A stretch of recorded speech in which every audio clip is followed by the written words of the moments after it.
कुछ समय पहले की बात है। मादीपुर गांव के आखिरी छोर पर कई सालों से एक पुराना बंगला था। लोगों का कहना था कि एक समय में उस बंगलों में एक पति पत्नी रहा करते थे, लेकिन अचानक कुछ समय बाद वो गायब हो गए और फिर कभी दिखाई ही नहीं दिए।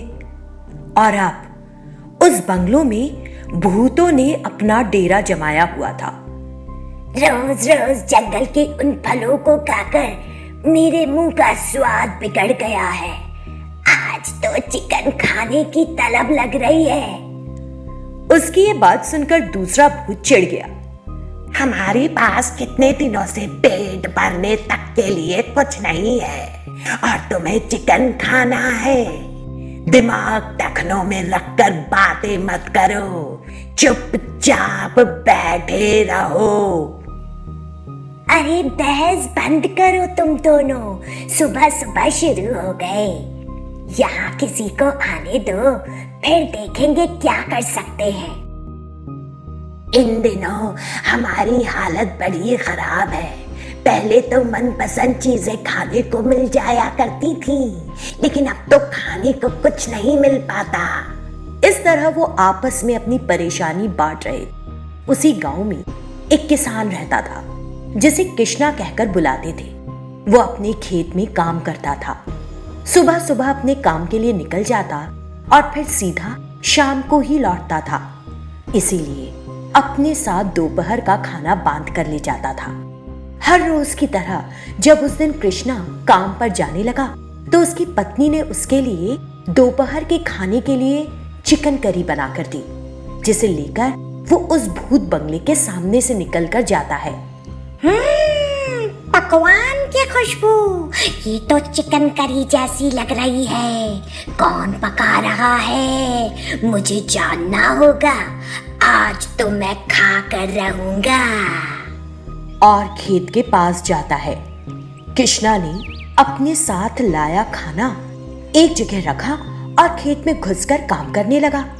भूत ने झट से उसके थैली से खाने का डब्बा बाहर निकाल लिया और खाना शुरू कर दिया। क्या चिकन करी बनाई है, वाह! एक एक निवाला खाने में ऐसा मजा आ रहा है कि बस खाता ही रहूं।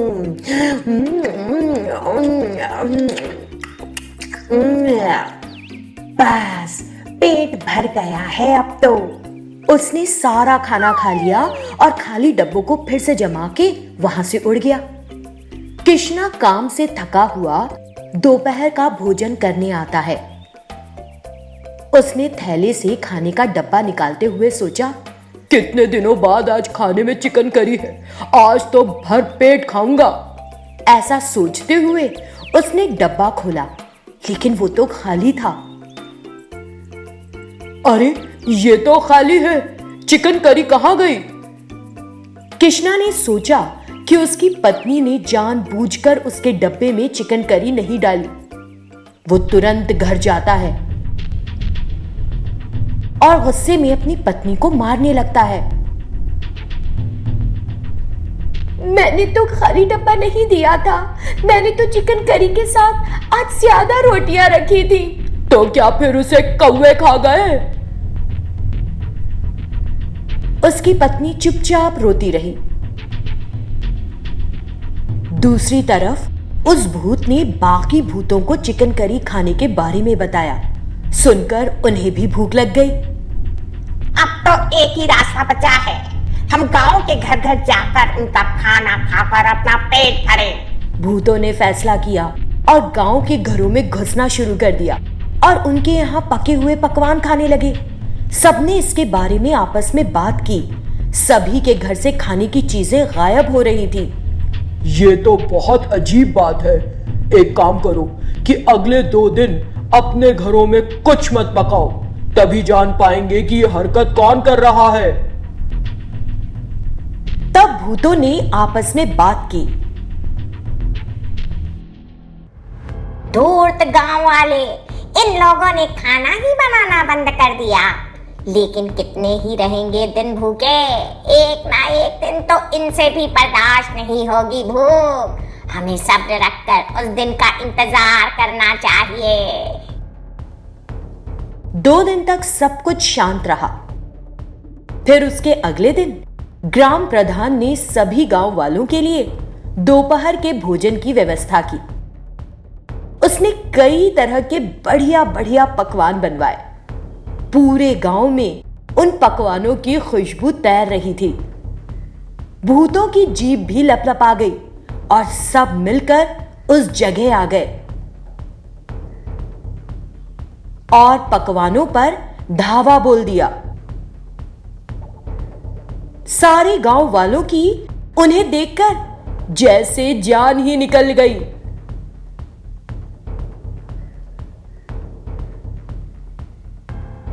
हमें तुम भूतों की परेशानी समझ आ गई है। तुम सबसे निवेदन है कि घरों से भोजन चोरी करना बंद कर दो। हर एक घर हर रोज तुम लोगों के खाने का इंतजाम करेगा। सभी भूत इस बात के लिए तैयार हो गए। तब से गांव के प्रत्येक घर ने भूतों के लिए बारी बारी से भोजन की व्यवस्था करनी शुरू कर दी और भूत खुशी से रहने लगे और उनके घरों के काम करके उनकी मदद करने लगे।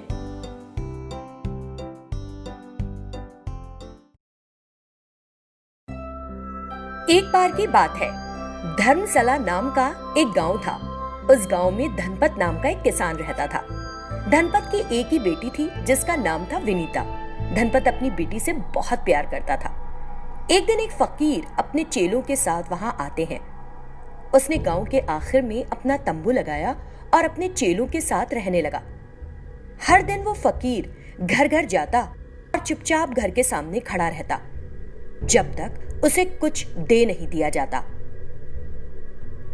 सब सोचने लगे कि वो फकीर गूंगा है।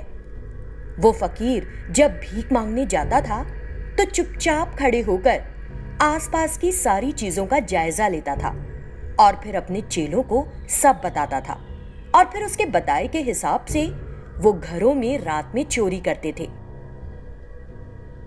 एक दिन वो फकीर धनपत के घर के सामने जाकर खड़ा हो गया। धनपत की बेटी विनीता अंदर जाकर चावल ले आई और फकीर को दे दिया। विनीता की सुंदरता देखकर वो फकीर मंत्रमुग्ध रह गया और उसने उसे अपना बनाने की सोची।